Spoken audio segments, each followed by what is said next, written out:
According to your most recent note, there is greater mergers and acquisitions in the technology sector during the Trump presidency. What areas and why is that? Yes, it has been a Goldilocks moment. I believe that M&A will be a Goldilocks moment.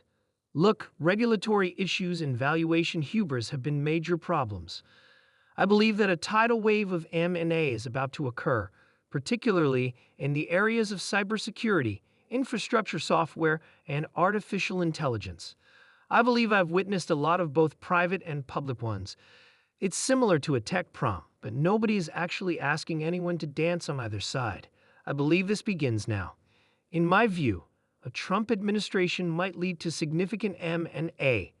That's in the public marketplace then. I will come over to you, Alex. As we indicated, you are an early-stage investor in Airdm and Pinterest. Your exposure to the private markets is extensive. I should say, what does that mean for private market tech companies after the election of President Trump or President-elect Trump? We had previously heard that valuations were being pressured. Now that, well, Trump is retaking the White House. Does that change? Overall, I believe it to be very optimistic for private enterprises. I believe that it's particularly bullish for a few, particularly the businesses in the Elon Musk universe, such as SpaceX. Elon Musk has demonstrated his abilities under what has been essentially an antagonistic White House, you know.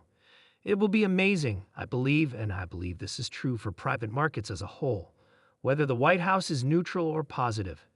As you might imagine, Alex, we were discussing off-air what you refer to as the Musk economy. Elon Musk's corporate empire is depicted in this graphic. I mean, there are a lot of different businesses. It's SpaceX, Tesla, the Boring Company, XI, and of course, X itself. What sort of valuation premium do we currently have under what appears to be a much friendlier administration, of which Elon Musk may be a part? When we look at these various companies, yes, I believe that in certain ways, SpaceX and Tesla are so powerful that they contributed to Trump's election victory. We're going to see the deployment of these potentially extraordinary infrastructures at a much faster pace, I believe, throughout the nation, but particularly in the redder states that voted for him, because of less regulation and an attitude toward building in the United States. So I'd like to return to you, Dan. We were together on election night, but your new note again claims that there would be more M&A. You anticipate more M&A during a Trump administration. You joined us here in the studio. This was the topic of our conversation. Some of the stocks were rising. We've done a good job of covering that. But you mentioned that you also view other stocks, including Palantir, Google, and Apple, as beneficiaries. Why does that? Palantir, in my opinion, will be at the forefront of this golden age of AI infrastructure. I believe that all Karp and his team are doing will result in significant spending in the belt from the standpoint of the US DoD. Hyperscalers. If you look at Google, Amazon, and Microsoft, you can see that this is truly the beginning of a new era of AI infrastructure. Despite some concerns about the China tariff, I believe Cupertino is at the forefront of the consumer AI revolution. For this reason, I think that the combination of Trump's entry into the White House and everything Alex mentioned, great, phenomenal points, marks the start of a new era in the tech industry. As a result of the notion that there will be less regulation, we have observed a surge in certain areas. Do you think technology will see a similar surge in the future? The general consensus, I believe, is that Lina Khan will leave the FTC. Simply said, the regulatory landscape will change. For tech, Khan has been a nightmare. I believe that when she leaves, the entire scene is altered. Some of the things Alex mentioned, in my opinion, will make the regulatory environment considerably more hospitable to transactions and M&As. This AI revolution unfolds. I believe you'll start to see large tech becoming a little more active when it comes to M&A, particularly in AI. To return to you, Alex, I would want to discuss a few of these large private tech firms. SpaceX is valued at $210 million. OpenAI is valued at over $150 billion.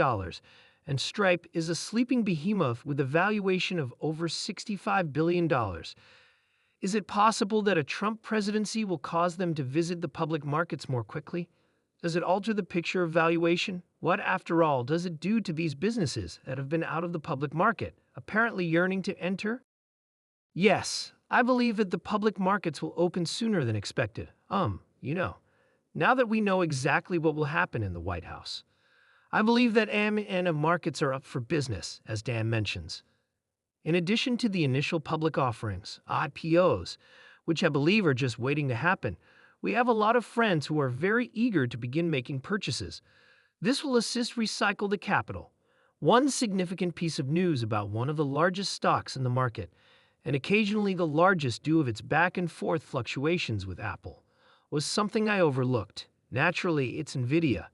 Nvidia is entering the Dow Surat. We found out about the news the other day, and it will be Friday prior to the opening bell. Just think about that for me.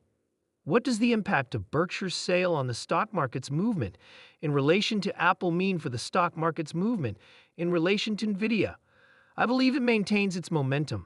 The significance lies in the fact that Nvidia is replacing Intel and essentially stating, hey, this is a company that's going to be there for a long time. Since not many people purchase the Dow Index, you won't get the same nice tailwind that you would if it were in the S&P. However, the stock benefits greatly from the relevancy of this to demonstrate that, hey, these products are going to be here for a while. Okay. So Nvidia is now momentarily overtaking Apple in the fight for market capitalization, and you can see that it's like 3.38 times 3.382. Nvidia is doing so well because, well, it hasn't finished above Apple on that statistic since June. Thank you very much. But I wouldn't say that either is in pain.